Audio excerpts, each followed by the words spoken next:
Le Conseil des ministres a examiné et adopté un projet de décret portant mesures de protection des travailleurs, des patients, du public et de l'environnement contre les dangers des rayonnements ionisants au Burkina Faso.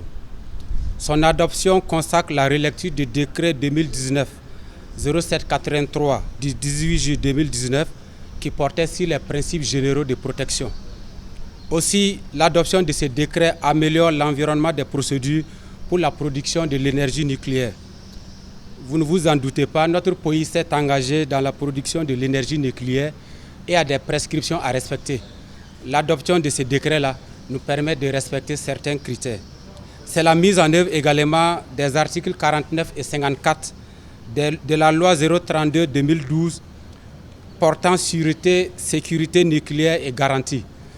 Ce projet de décret consacre des innovations, notamment le renforcement du régime de protection des travailleurs, conformément aux standards exigés pour les pays qui veulent implémenter l'énergie nucléaire.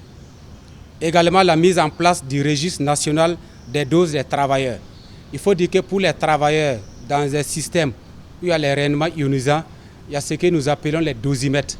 C'est fixé sur la poitrine des différents travailleurs et ça permet de donner les différentes doses auxquelles il faut être exposé en une année.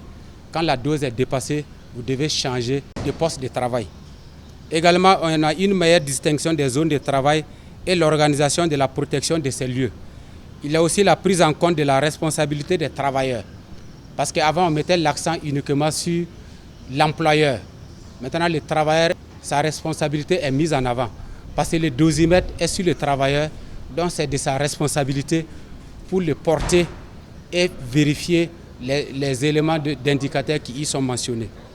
Nous avons également une prise en compte de la situation de la femme enceinte, de l'apprenti et du mineur. La prise en compte du personnel navigant dans la réglementation, la prise en compte de l'exposition médicale dans le cadre d'un programme de recherche.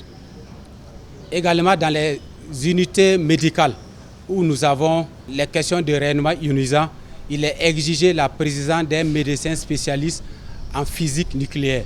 Donc ça c'est requis, au moins un médecin. Tous les acteurs du domaine ont 6 mois pour se conformer à ce nouveau décret.